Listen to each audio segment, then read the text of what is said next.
Segunda de Pedro, capítulo 2, verso 1 a verso 3. Assim diz a palavra do Senhor. Assim como no meio do povo surgiram falsos profetas, assim também haverá entre vós falsos mestres, os quais introduzirão dissimuladamente heresias destruidoras, até o ponto de negarem o soberano Senhor que os resgatou, trazendo sobre si mesmo repentina destruição. Verso 2. E muitos seguirão as suas práticas libertinas, e por causa deles será infamado o caminho da verdade. Verso 3. Também movidos por avareza, farão comércio de vós, com palavras fictícias, para eles o juízo lavrado a longo tempo não tarda, e a sua destruição não dorme. Amém? Texto de 2 de Pedro, capítulo 2, é um texto apologético. Um texto de extrema importância, de sorte que nós sabemos que todo texto canônico é de extrema importância. Capítulo 2 da carta de 2 de Pedro, a segunda carta que Pedro escreveu, é o capítulo em que o apóstolo Pedro vai falar sobre os falsos profetas, os falsos mestres.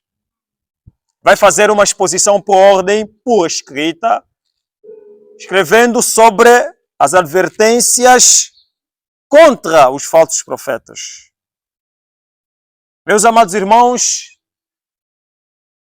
a doutrina sobre os falsos profetas é uma doutrina bastante importante. Por quê? Foi uma doutrina que Cristo não rejeitou, não omitiu, nem tampouco os seus primeiros discípulos, ou aqueles que nós chamamos ou consideramos como discípulos oculares, ou apóstolos oculares, ou apóstolos de Cristo. Quando nós lemos os 4 evangelhos, que nós chamamos de unicamente Evangelho de Jesus Cristo, que na verdade é apenas um único evangelho, mas escrito por 4 evangelistas, esses mesmos evangelistas não omitiram aquelas partes em que Jesus tratava os falsos profetas pelo que eles eram. Eles não esconderam, porque ao registrarem a vida de Jesus, o ministério de Jesus Cristo, todas aquelas partes em que Jesus tratava especificamente de um falso profeta, eles registraram. Nós temos, Evangelho segundo Mateus, partes em que Jesus fala dos falsos profetas. Nós temos, Evangelho segundo Marcos, partes que Jesus Cristo trata dos falsos profetas. Nós temos Evangelho segundo Lucas, parte em que Jesus Cristo trata sobre os falsos profetas. E também temos Evangelho segundo João, as partes em que Jesus sobre os falsos profetas.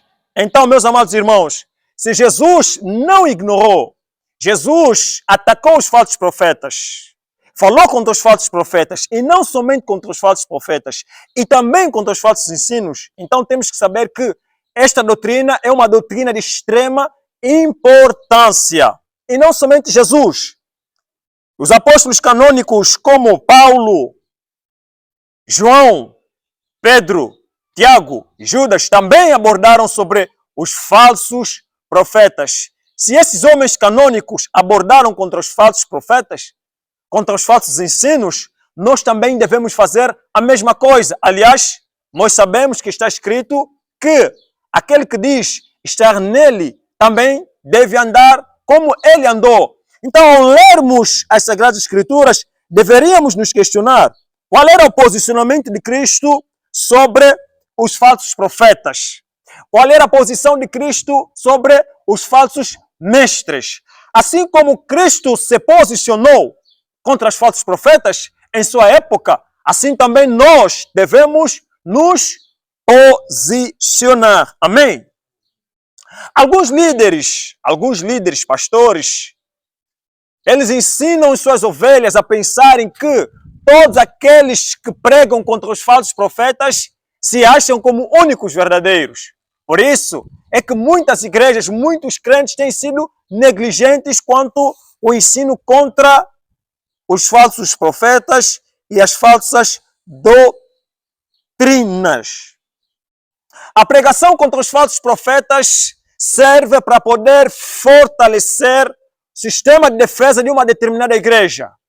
Se nós notarmos aquelas igrejas em que, em um ano, mais de 5 membros abandonam essa mesma igreja para fazerem parte de uma seita, isso acontece. É porque o sistema de defesa desta mesma igreja está bastante fraca, está bastante baixo. Então, para que a igreja tenha um sistema de defesa bem fortalecido, é necessário que os pregadores, que os servos de Deus, preguem bastante contra os falsos profetas e os falsos mestres. Assim como o apóstolo Pedro sabia, tinha conhecimento dos estragos que os falsos profetas podem causar, dos estragos que o falso ensino pode causar no meio do povo de Deus, então surge uma necessidade de seus destinatários sobre os falsos profetas e os falsos ensinos.